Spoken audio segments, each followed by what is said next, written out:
Les essentiels du bassin, depuis un tout nouvel endroit situé à l'Actipole de Gujan-Mestras, ça s'appelle le Bareka. Ça va devenir essentiel pour vous qui avez envie de partager un beau moment, découvrir des spectacles, du musical, des humoristes, de la danse, enfin bref, une panoplie d'animations qui vous seront proposées par Jessica, bonjour. Bonjour. Et par Nicolas, bonjour. Bonjour Rémi. Alors effectivement, vous avez créé cet endroit depuis quelques semaines, c'était le 21 juin je crois. L'ouverture était le 21 juin. Voilà, le jour de la fête de la musique. Absolument. Et alors je vous laisse d'abord décrire le décor, parce qu'il y a une magnifique terrasse déjà.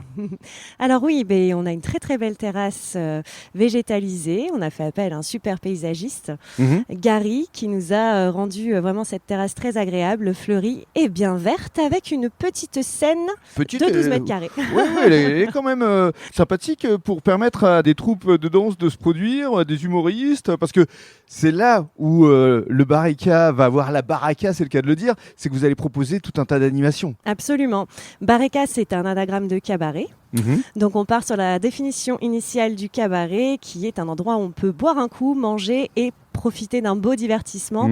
Et donc nous allons accueillir effectivement des danseurs, des chanteurs, des groupes de musique, des humoristes en comédie club notamment, des scènes ouvertes pour proposer aux artistes amateurs locaux qui ont besoin justement de se produire et qui ne trouvent pas d'endroit pour cela, leur mettre à disposition la scène et nous faire partager leur talent. Et c'est vrai que la danse, ça vous connaît, parce que vous avez donné des cours à Danza, l'école de danse à côté ici à Gujan. Tout à fait, ça fait 2 ans que je suis professeur de danse à l'école d'Enza, professeur de cabaret notamment. Donc oui, et je me suis également formée à l'École nationale de cabaret de Brive-la-Gaillarde de septembre à décembre l'année dernière pour compléter tout ça. Alors justement, avec Nicolas, on va évoquer aussi ce que vous proposez ici, parce qu'il y a des cocktails, hein. Ça c'est votre spécialité, avec notamment Aurore Gieux, qu'on connaît bien, avec des cocktails qui méritent vraiment d'être dégustés et découverts. Oui, tout à fait. Aurore Gieux, donc une mixologue du bassin, nous a créé complètement la carte avec 18 cocktails, dont 6 mocktails, des cocktails sans alcool qui sont à la carte aujourd'hui, uniquement des créations de sa part, avec un goût extraordinaire, une présentation magnifique. C'est vraiment l'identité du lieu, ces cocktails qu'on peut proposer à la vente et qui sont très très appréciés par nos clients. Et puis en matière de vin, vous avez fait appel à Sylvain, que vous connaissez bien, c'est le caviste du Tech. Oui, nous on était choix, tous les deux avec Jessica, on habite au Tech, on connaît Sylvain depuis quelques temps puisqu'on y était là-bas en tant que client. Et quand on a voulu monter effectivement ce projet ici, on a demandé à Sylvain de nous accompagner, de créer la carte des vins.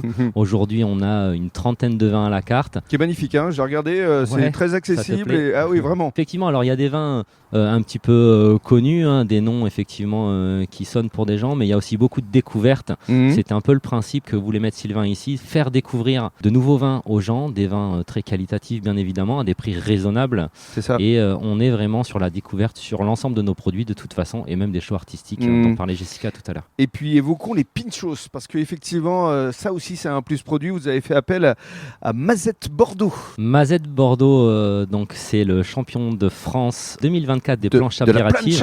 Oui. Et des planches, et effectivement c'est quelqu'un de lui aussi très passionné, très compétent et très talentueux, qui nous fournit donc en pinchos et en restauration uniquement finger food. Ici on est dans une ambiance de partage convivial. Et pour revenir à Gujan, on peut aussi évoquer Charlotte, des suggestions de Charlotte. Exactement, pour changer un petit peu de la finger food et donc des pinchos de Simon et de Mazette, on travaille également avec Charlotte qui elle fait des bouchées apéritives. Travailler différemment, ça permet de proposer pas uniquement des pinchos mais un autre type de restauration. Vous allez retrouver des croquetas avec du lard et du fromage, vous allez retrouver des gambas lardées, vous allez retrouver ce type de produit qui accompagne très très bien les cocktails d'Aurore et les shows de Jessica, bien évidemment. Donc à venir déguster ici, on va conclure justement avec l'actualité à venir. Que va-t-il se passer ici, Jessica ? Alors ce vendredi, nous accueillons Cheyenne, qui est une artiste cabaret qui va proposer un show Hills. Donc c'est du cabaret sur talons bien entendu, un peu plus moderne que ce qu'on a l'habitude de voir. D'accord. Le samedi, on fait la première scène ouverte au Bareka. Donc on fait encore un appel aux talents amateurs qui souhaitent justement une scène pour partager leur talent. Donc chanteurs, humoristes, tout art confondu, ouais. Danse, alors là, on est toujours sur de la découverte, on a envie de partager au maximum les talents locaux. Et la semaine suivante, le 13 juillet, nous aurons notre premier comédie club au Bareka avec une super équipe, notamment Greg Vacher, ancien animateur de Fun Radio qui sera présent. Et alors pour conclure, les horaires d'ouverture, justement, c'est quand ? On est sur du 17h, 2h du matin, 7 jours sur 7. Merci beaucoup. Et longue vie, évidemment, au Bareka. Merci. Merci Rémi.